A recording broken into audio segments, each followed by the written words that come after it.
आज हम Bhagavad Gita chapter 8 attaining the supreme के श्लोक 21 से 28 को कवर करेंगे। रोज की तरह पहले मैं संस्कृत में श्लोक को बोलूंगी, उसके इंग्लिश ट्रांसलेशन को देखेंगे और मीनिंग को समझेंगे। तो चलिए शुरू करते हैं।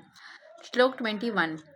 अव्यक्तोऽक्षरा इति उक्तास्तं अहु परमां गतिं यं प्रपयाना निवर्तन्ते तद्धमा परमां मम।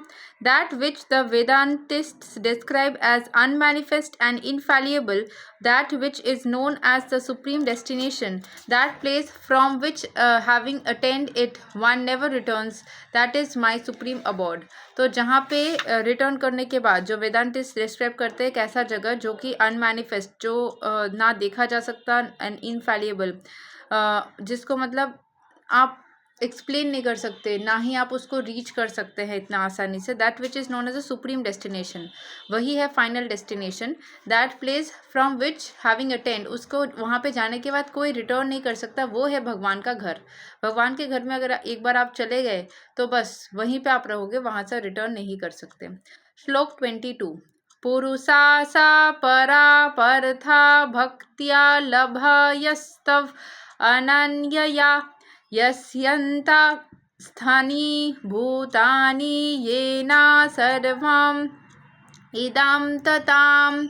The supreme personality of Godhead, who is greater than all, is attainable by unalloyed devotion। alloy मतलब क्या, जिसमें मान लो एक मेटल है, उसके अंदर हमने दूसरा मेटल डाल दिया, वो प्योर फॉर्म में नहीं है।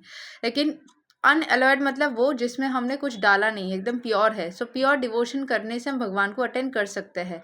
Although he is present in his abode, he is all pervading and everything is situated within him. तो वो अपने घर में रहने के बावजूद भी वो सब जगह पे विद्यमान है। And everything is situated within him, उनके अंदर सब कुछ स्थित है।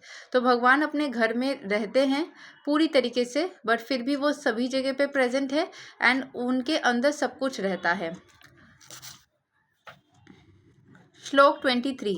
यत्राकलेतव अनावृत्तिम अवृत्तिम चैवा योगिना प्रयता यन्ति तं कलां वक्ष्यामि भरतर्षभा।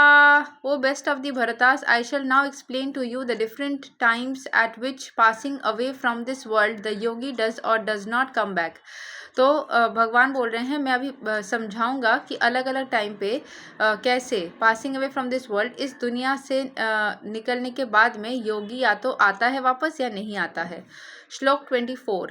अग्निर ज्योतिर अहा शुक्ला सन्मसा उत्तरायणां तत्रा प्रयता गच्छन्ति Brahma Brahma विडोजना।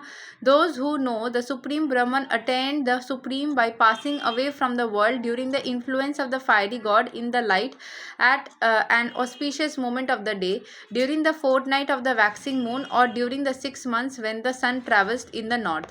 So those who know the supreme Brahman, जो परम ब्रह्मन को जानते हैं, attain the supreme by passing away from the world, दुनिया से निकलने के बाद ही वो उनको अटेंड करते हैं, during the influence of the fiery god in the light at an auspicious moment of the day. तो जब अग्निदेव का या फायरी गॉड फायर, तो फायरी गॉड अग्निदेव है, उनके जब प्रभाव में एक ऑस्पिशियस मोमेंट में वो भगवान को प्राप्त करते हैं, during the fourth night of the waxing moon, तो पूर्णिमा के टाइम पे, और during 6 months when the sun travels in the north.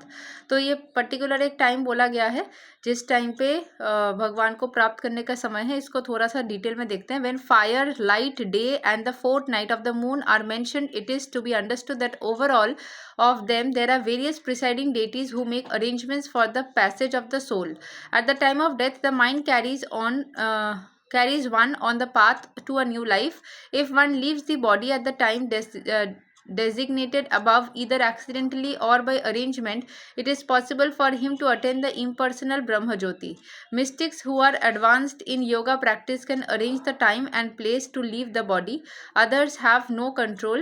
If by accident they leave an auspicious moment, then they will not return to the cycle of birth and death। एक particular moment में अगर वो निकल जाते हैं तो भगवान को वो प्राप्त कर लेते हैं, भगवान बर्थ एंड डेथ के जो साइकिल है वहाँ से वो निकल जाते हैं। However, for the pure devotee in Krishna Krishna consciousness there is no fear of returning. अगर आपने सच्ची तरीके से भक्ति किया तो आपको ऐसे भी डर की कोई ज़रूरत नहीं है रिटर्न करने का। Weather he leaves the body at N auspicious और इनऑस्पिशियस मोमेंट बाय एक्सीडेंट और बाय अरेंजमेंट। तो आपने एक्सीडेंटली रीच किया हो या फिर आप ऑस्पिशियस वे में करे हो, इनऑस्पिशियस वे में करे हो, ठीक है, जिस तरीके से भी करे हो, आपका रिटर्न करने की डर रखने की ज़रूरत नहीं है अगर आपने भगवान को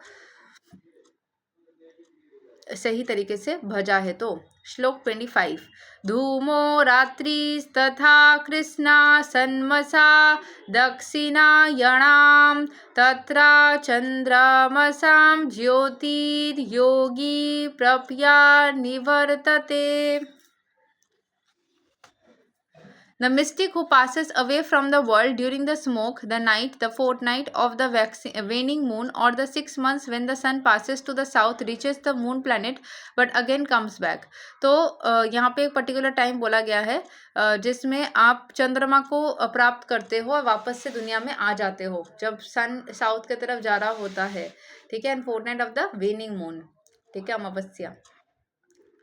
श्लोक 26 शुक्ला कृष्णे गति है इते जगता सस्वते माते इकया यति अनावृत्तिम अनायया वर्तते पुनः। According to Vedic opinion, there are two ways of passing from this world, one in light and one in darkness. Where one passes in light, he does not come back, but when one passes in darkness, he returns. जैसे अमावस्या को करने से वो वापस आते हैं, लेकिन जब पूर्णिमा में वो जाते हैं तो वापस नहीं आते। श्लोक 27 नैते श्रुति पर्था जनान् योगी मुह्यति कश्चना तस्मात् सर्वेषु कलेषु योगा युक्तो भवर्जुना। Although the devotees know these two paths, O Arjuna, they are never bewildered. Therefore be always fixed in devotion. हमेशा डिवोशन में बने रहना। जो डिवोटीज होते हैं वो इन दोनों पाथ के बारे में जानते तो है, लेकिन वो कभी भी डरते नहीं है, कभी भी कंफ्यूज नहीं होते, इसीलिए हमेशा भक्ति में रहना। श्री रूपा गोस्वामी एडवाइस करते हैं अनासक्तस्या विषयन यथार्हम उपयुञ्जता। One should be unattached in material affairs and do everything in Krishna consciousness. श्लोक 28 वेदेषु यज्ञेषु तपःसु चैवादनेषु यत् पुण्याफलां प्रदिष्टाम् अतयेति तत्सर्वाम् इदां विदित्वा योगी परां स्थानाम् उपैति चदयाम्। A person who accepts the path of devotional service is not bereft of the results derived from studying the Vedas, performing sacrifices, undergoing austerities, giving charity, or pursuing philosophical and fruitive activities. Simply by performing devotional service, he attains all these, and at the end he reaches the supreme eternal abode. तो बस भगवान की भक्ति करके सारे सुख को प्राप्त किया जा सकता है। इसका सार मतलब समरी यही है। यही तक है आज का श्लोक नंबर 28 एंड चैप्टर नंबर 8। अगले दिन हम श्लोक नंबर 1 ऑफ चैप्टर 9 से स्टार्ट करेंगे। तब तक के लिए हरे कृष्णा, राधे राधे, जय श्री राम।